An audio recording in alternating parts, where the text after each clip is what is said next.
வாழ்த்தி மகிழ்வோம். அகத்தவம் ஆண்டின் ஒவ்வொரு நாளும் ஏப்ரல் 15ஆம் தேதி என்ன பகிர்ந்துள்ளார் என்பதை முதலில் தமிழ் மொழியில் காண்போம். ஜேம்ஸ் அலன் அவர்கள் தொகுத்து வகுத்த அந்த புக் ஆஃப் மெடிடேஷன் என்ற அந்த நூலிலிருந்து ஏப்ரல் 15ஆம் தேதி கூற வேண்டுமெனில், உள்ளகம் என்று கூறலாம். எவன் தன் உள்ளத்தை தூய்மைப்படுத்துகிறானோ அவனே உலகின் மிகப்பெரிய நன்மை செய்பவன். தன்னலமற்ற அன்பை உணரும் பொற்காலத்திலிருந்து உலகம் பல ஆண்டுகளாக மூடப்பட்டுள்ளதாக இருக்கும். நீங்கள் உங்கள் தன்னலத்திற்கு மேலாக உயர்ந்து இருக்க விரும்பினால் பொறாமை, வெறுப்பு, கண்டனம் ஆகியவற்றிலிருந்து மென்மையாக மன்னித்து அன்பிற்கு மாறினால் அப்போது பொற்காலத்தில் நுழையலாம். வெறுப்பு, விருப்பமின்மை, கண்டனம் இருக்கும் இடத்தில் தன்னலமற்ற அன்பு நிலைக்காது.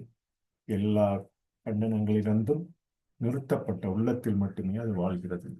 அன்பை எல்லாவற்றின் உள்ளத்திலும் உள்ளது என்பதை அறிந்தவர் அந்த அன்பின் போதுமான ஆற்றலை உணர்ந்து கொண்டால் அவரது உள்ளத்தில் கண்டனத்திற்கு இடமில்லை. ஆண்களும் பெண்களும் இந்த பாடத்தை எடுக்கட்டும். இதோ பொற்காலம் நெருங்கிவிட்டது என ஏப்ரல் 15ஆம் தேதி ஜேம்ஸ் அலன் அவர்கள் தொகுத்து அந்த ஆங்கில பதினை தமிழாக்கமாக உள்ளகம் என்று ஒரு சொல்லில் நாம் கூறலாம்.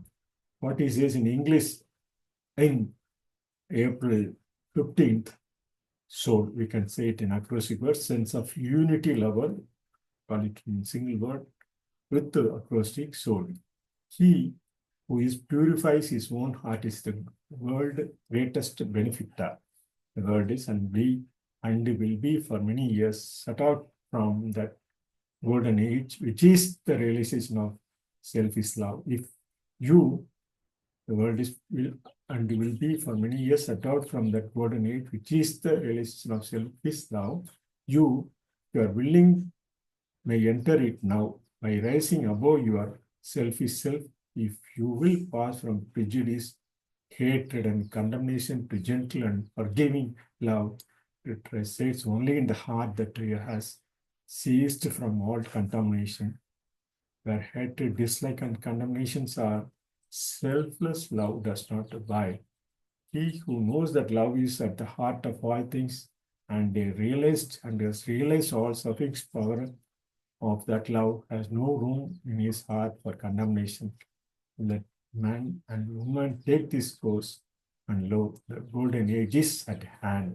What he says on April 15th in the book of meditation. தமிழாக்கத்தில் ஒரு சொல்லில் நான் உள்ளகம் என கூறி இந்த அகத்தவம் ஆண்டின் ஒவ்வொரு நாளும் என்ற பதிவினை நிறைவு செய்கிறோம். நன்றி.